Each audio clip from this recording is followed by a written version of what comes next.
Bonjour, je suis Audrey Matelet et je suis en charge de la communication, de l'organisation des événements et des campagnes de sensibilisation à la PAX. Nous allons parler aujourd'hui de la campagne Qu'est-ce qui est important pour vous avec Chantal Deron, directrice de la résidence Bois du Manil à Wavre. La résidence Bois du Manil a ouvert ses portes en janvier 2019. Elle est agréée pour 72 lits MRS, 38 lits MR et 11 lits en court séjour. Elle est composée de 2 unités résidentielles traditionnelles et 4 unités familiales spécialement conçues pour accueillir les personnes présentant des troubles cognitifs. En 2020, Chantal Deron a engagé la résidence dans la démarche Qu'est-ce qui est important pour vous? Alors tout d'abord, un grand merci d'avoir accepté de partager avec nous votre expérience. Avec plaisir. Et je vais commencer par une première question. Pourquoi avez-vous décidé de vous engager dans cette initiative?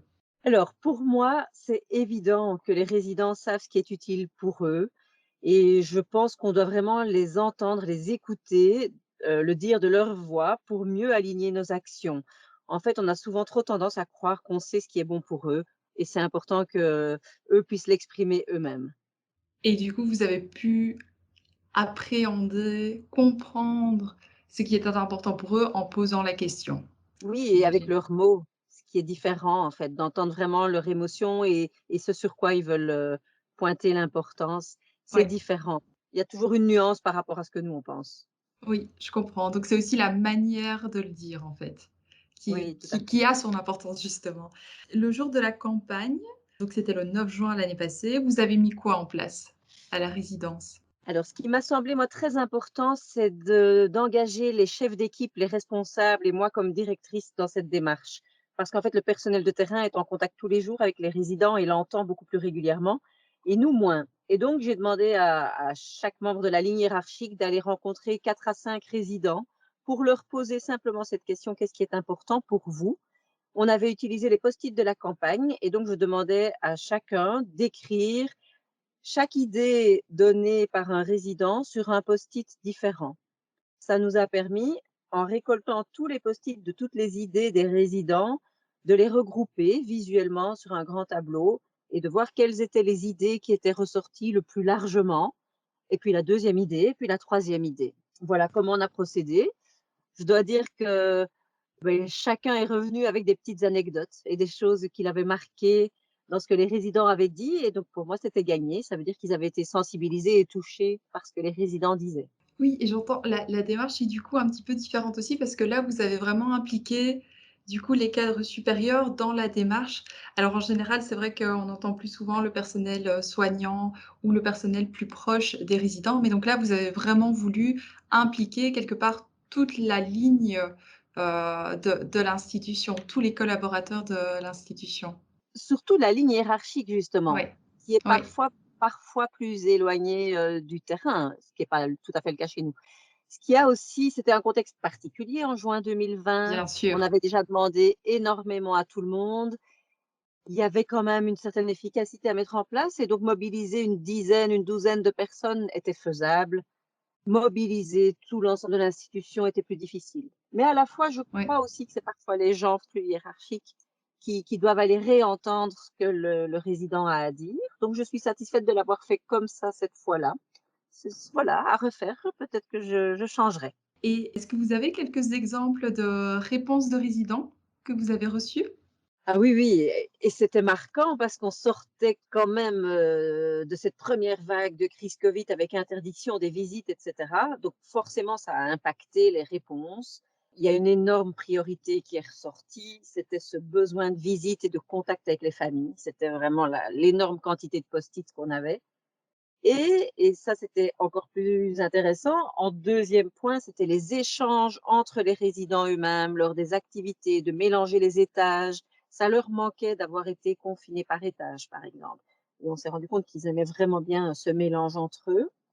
Et le troisième point, et là, ils exprimaient que c'était acquis, mais que c'était super important pour eux, la gentillesse et l'attention relationnelle du personnel, donc qui est quand même venu dans le haut des priorités et que c'était vraiment important aussi pour eux, pour leur morale.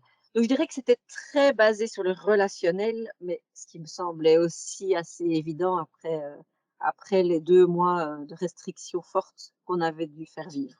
Mais c'est vrai que je reviens là-dessus, mais l'aspect relationnel ressort beaucoup, est fortement ressorti l'année passée, en tout cas dans les maisons de repos. Il faut savoir que 6 mois avant, donc comme je suis nouvellement directrice dans cette maison de repos, j'avais à un conseil des résidents déjà fait ce genre de sous-groupe et de petits ateliers. Qu'est-ce qui était important pour eux, pour une qualité de vie, une qualité, dans la maison de repos? Et déjà, avant la crise, c'était le relationnel qui sortait en premier.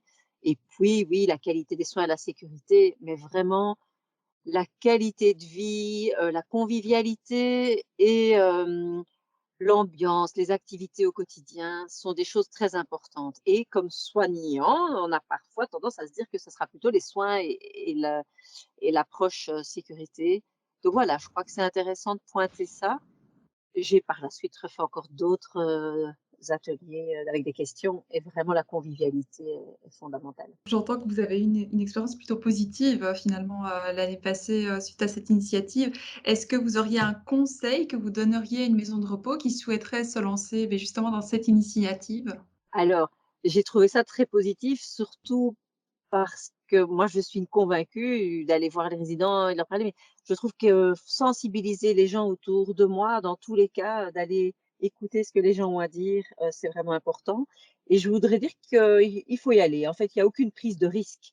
Les souhaits qui sont exprimés par les résidents sont généralement assez pieds sur terre, hein, ils ne demandent pas des choses inatteignables, ils connaissent le contexte, ils connaissent, l'organisation du travail et donc c'est vraiment des besoins fondamentaux qui ressortent avec leurs mots et qui sont rappelés, à la personne qui va les interroger. Donc surtout, il y a pas de risque, il faut oser.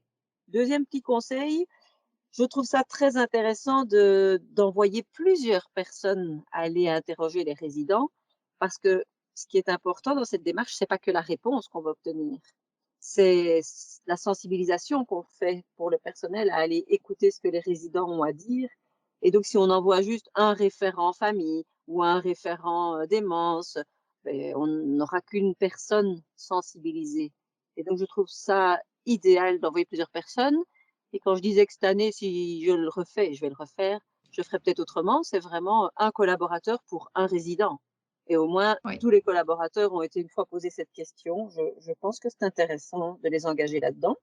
Je pense aussi, alors je conseillerais, mais moi je le fais moi-même, de le faire plusieurs fois par an. Alors, je bien l'ai sûr. pas fait pour tous les résidents plusieurs fois par an parce que ça demande d'aller tous les voir. Donc ça, au moins une fois par an. Mais à côté de ça, et bien plus que lors des conseils des résidents, créer des activités où on échange. Récemment, la logopède a interrogé sur, qu'est-ce que doit apporter une maison de repos? Pourquoi elle est là? Ce qu'elle apporte aux résidents et c'est les résidents qui ont exprimé et l'article va sortir bientôt dans notre newsletter donc je crois que Ah! c'est vraiment intéressant d'avoir la voix des résidents.